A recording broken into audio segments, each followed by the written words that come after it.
Welcome to the Social Smarty Show, your weekly podcast for social media marketing tips, tactics, and practical digital marketing advice. Let's get you taking real action to grow your online audience, build connections, and your business. I'm your host, Jodine McIntyre. Think of me as your digital marketing coach, cheerleader, and wingwoman all rolled into one. Grab some of my social media marketing know-how for free at socialsmarty.co/freebies. Now, before we dive in, make sure you're subscribed so you don't miss any future episodes. Welcome to episode number 8 of the Social Smarty Show. In this episode today, I'll be sharing with you the 5 things you need to stop doing right now on social media.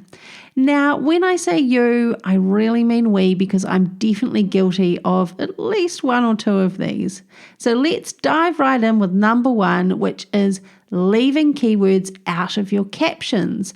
Now, this might sound interesting, but it's a massive mistake that I see so many business owners, professionals, even marketers making.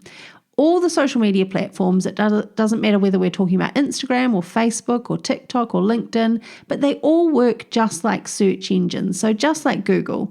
And you had better believe that there are people on there searching for products and services. I mean, think about your own life. You know, when you've been hunting out a particular product or maybe a gift for someone, of course you turn to social media and do a search.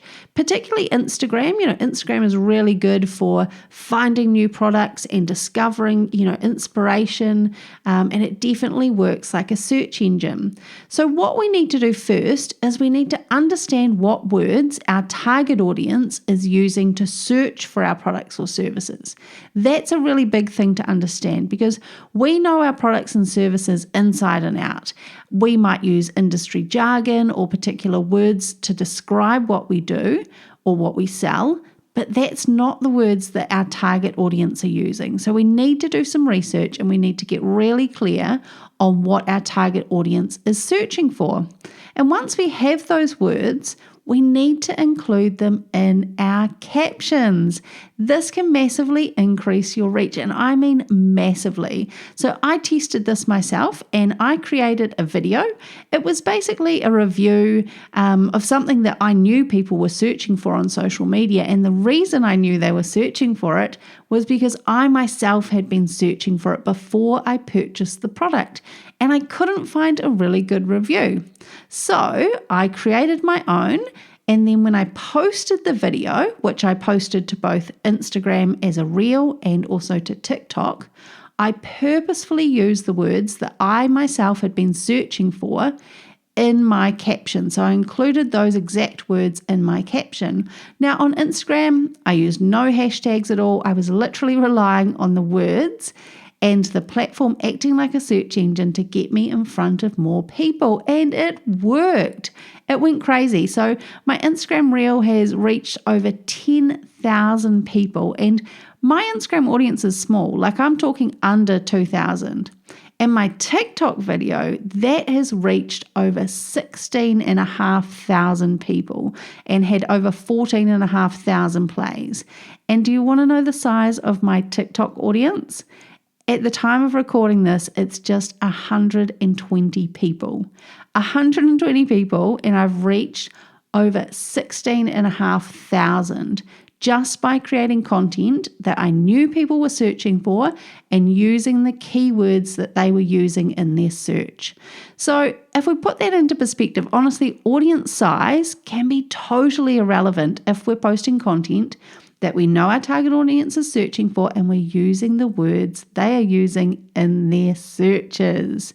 Now, I know it sounds simple. It does take a bit of research and a bit of effort, but I also want to mention another thing about keywords is we need to include them in our profiles as well. So when someone does search for particular keywords on a social media platform, the platform itself is also looking in other places. So it's not just looking in captions, but it's also looking at the accounts themselves. So there's a few key places we also need to include keywords. So for Instagram, that's in your username and your account name. For TikTok, it's the same. It's username and your account name, or it's just called name on TikTok. Over on LinkedIn, for our personal profile, we need to include those descriptive words in our headline. For our company page, it's in our tagline. And for Facebook, it's actually in our username, our page name, and also our short description or our about section. So on Facebook, we get a few more characters to play with. So I absolutely want you to go and review all of your social media platforms and make sure that you have descriptive words. So I'm talking about words that are not just your business name or your name, but words that describe what you sell or what you do. And make sure they're included in those really important places so that you can increase your discoverability or your searchability on the platforms. Now, the next mistake that I see happening over and over again is obsessing over getting things perfect. Now, we will never have the perfect social media post. There's always something we can do to improve.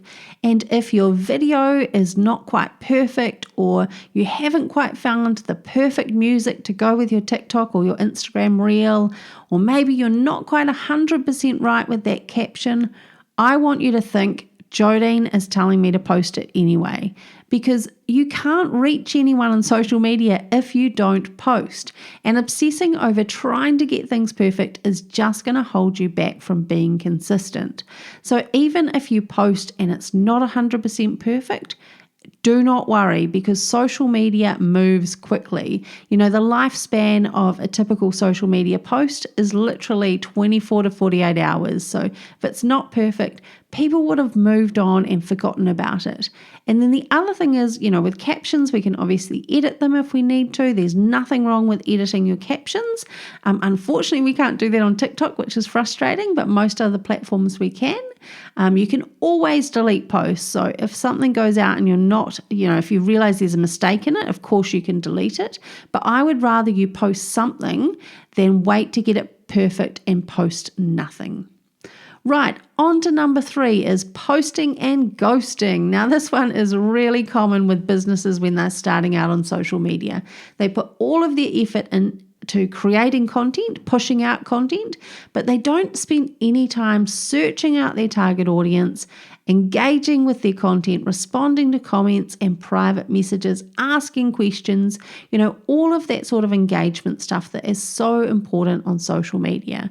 You want to spend just as much time, well, within reason, but just as much time engaging on the platforms as you do posting. Now, this is where obviously your time can get sucked a little bit, where you can spend too much time consuming content and not enough time posting. So what I want you to do is make sure that you limit your time. So I have a timer that sits on my desk, so I can flip it over to 15 minutes and make sure that I'm limiting my time there. The other thing that I do is make sure that I'm using a tool to help me make sure I haven't missed any comments or any direct messages. So I actually use Facebook's own business suite, and I use it like a dashboard. So I log into business suite, I can see all of my comments across Facebook and Instagram and all of my private messages. So I can make sure that I am responding to every message and every comment that I receive. At the end of the day, social media is just a big online meeting place. So we need to go out and meet people. We need to bring them back to our platform. We need to pique their interest, engage with them, and encourage them to come back and find out who we are, and then potentially follow us or, you know, engage with our content in some way, or maybe even book our services or buy from us. If we spend all our time posting and we don't engage with people, we're not friendly, we don't get out and about, it's like literally like fishing and sitting in the middle of the lake in your boat waiting for the fish to jump in. Sure, it might happen, but it's far less likely than it would be if you go out, you know, put your fishing rod out, put your line out, put your bait out, and actually go and find those fish. On to number 4, this is not having systems in place. Now, I still see so many business owners, professionals that just post ad hoc when they feel like it. And that is not the most effective way to maintain or manage your social media marketing. Now, I want you to have some systems, some workflows, some tools that you're using to help you make the most of social media marketing, and your time is precious. So we want to save as much of it as we can and reallocate it to the things that really matter. The first thing we can do is have software that we use to schedule our posts in advance. This is straight away going to be a great system for you, and it's going to save you time. So I recommend Business Suite for Facebook and Instagram. I also recommend a tool called Publer. You'll find a link to it in the show notes. It is a fantastic tool that's going to help you save time when you are creating your social media content, and when you can sit down and schedule it in advance, you are on to a winner. The other thing I love about Publer is it lets you create some evergreen content. So we can save some content that we can post over and over again. So maybe something we post every couple of months or every 3 months. And again, that's building up your system. So you have that post that you're going to push out on a regular basis.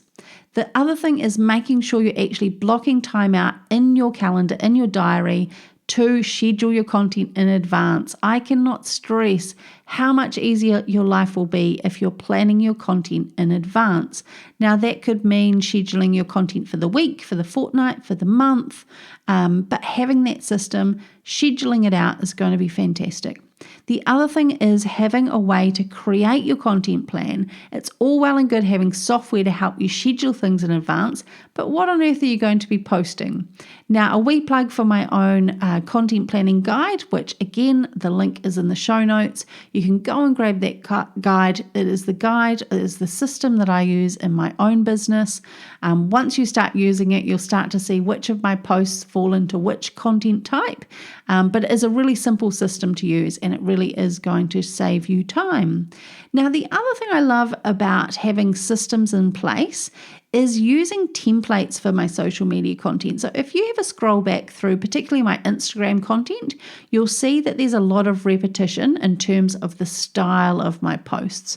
So what I've done is I've spent time creating templates in Canva that I can use over and over again. So I can just switch out key elements, maybe the text, and I can use that template over and over again. Now, Canva, if you haven't discovered it yet, I don't know how, because there's literally millions of people that use it, but it is a graphic design software. It's online, browser-based, and it is a fantastic tool. There's a free option as well, so you don't have to pay for it, but I highly recommend using Canva.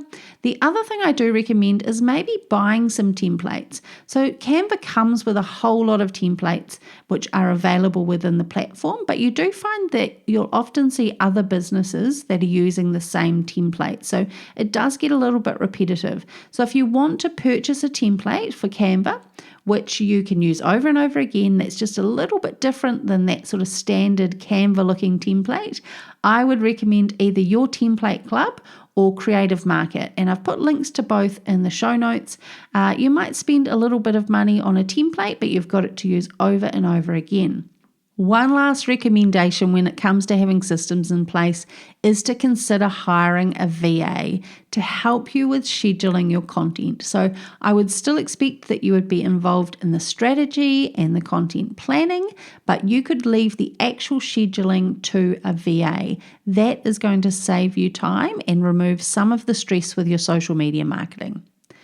Now that brings me to number 5. It is worrying what others think of you. Now, I know this is easier said than done, right? One of the biggest issues I see over and over with my students, my clients, is lack of confidence, and they are worried that someone is going to judge them. They're going to look at their content and they're going to think, what a dick.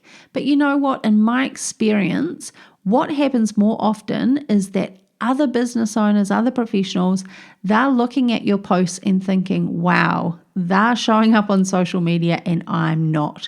They're out there posting, building their business, doing fantastic things, and I haven't posted for a whole month and I don't know what to talk about.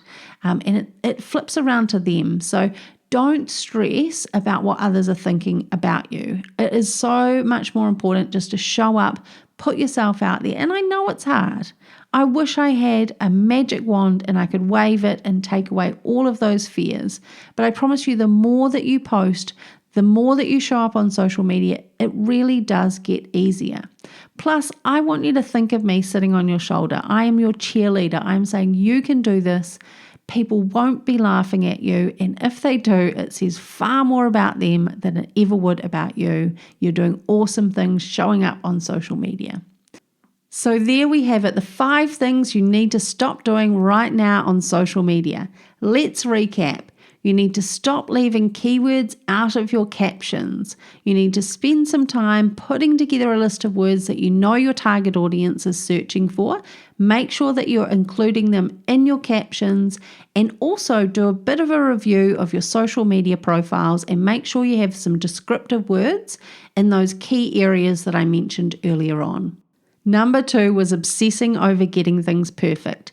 We're not going to worry about that anymore. We're just going to work efficiently. We're going to get our content out there because we can't reach anyone if we're not posting and if we're worrying too much about trying to get things perfect. Number 3, we're going to stop posting and ghosting. We're going to spend time engaging with others and using the platforms as they were designed to be used. Number 4, we are not going to just fly by the seat of our pants. We're going to have systems in place. We're going to use software to schedule our posts. We're going to have a content planning system. We're going to use Canva, and we're going to create some templates in Canva. And the very last thing we're going to stop doing on social media is worrying what others think of us. Now, this may be the hardest one. It is certainly the hardest one for me. But I want you to know that I'm out there cheering you on, and we are just going to show up regardless of what anyone else may think about us. And at the end of the day, they may not even see that social media post that we're stressing about. We have businesses to build, we have brands to build, so let's get out there and get posting. Now, do you think you can stop doing these 5 things on social media? If you can, I will too. Do we have a deal? Let me know. Come and find me on Instagram or flick me a private message on Facebook. You'll find me at socialsmarty.co on both platforms. Let me know if we have a deal. I would love to hear from you. I'll see you in the next episode. Until then, stay social.